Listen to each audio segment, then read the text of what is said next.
Viral, diduga gegara tak kunjung dinikahi, perempuan di Mamuju tengah ngamuk rusak perabotan rumah hingga aniaya pacarnya. Tengah viral video berdurasi sekitar 3 menit memperlihatkan seorang wanita mengamuk menggunakan sebilah pisau kepada pasangannya diduga masalah asmara. Hal itu diungkapkan, Rian pasangan si wanita viral saat ditemui Tribun Tanda Hubung Sulbar.com di salah satu warung Desa Tobadak, Kecamatan Tobadak, Kabupaten Mamuju Tengah, Sulawesi Barat, Rabu, tanggal 22 Januari tahun 2025, malam. Ia mengatakan, wanita inisial AB tersebut mendatangi kediamannya di Dusun Talungalo, Desa Tobadak, Kecamatan Tobadak yang tak lain adalah kekasihnya sendiri.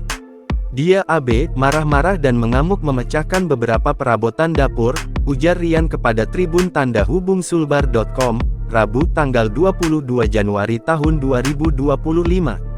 Tidak sampai di situ, AB juga menebas sepeda motor milik Rian hingga menyerangnya menggunakan pisau.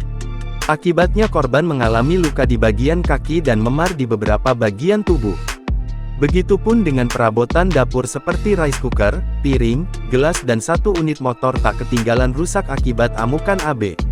Menurut keterangan Rian, kejadian bermula dari pertengkaran pribadi kedua pasangan tersebut. AB minta dinikahi namun saya belum cukup uang, sehingga ia mengatakan ada lelaki yang hendak melamarnya, ucapnya. Sehingga karena sadar dirinya belum mampu menikahi AB, akhirnya Rian pasrah dan membiarkan AB dilamar lelaki lain. Tetapi sepertinya AB menginginkan saya untuk memintanya menolak lamaran lelaki tersebut, tapi tidak saya lakukan karena saya sadar belum mampu menikahinya, bebernya.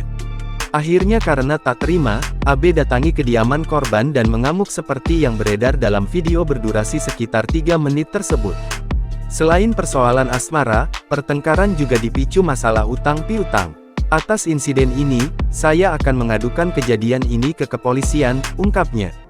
Diketahui, kini perempuan tersebut tengah menjalani pemeriksaan di Satreskrim Polres Mamuju Tengah. Download Tribun X sekarang, menghadirkan lokal menjadi Indonesia.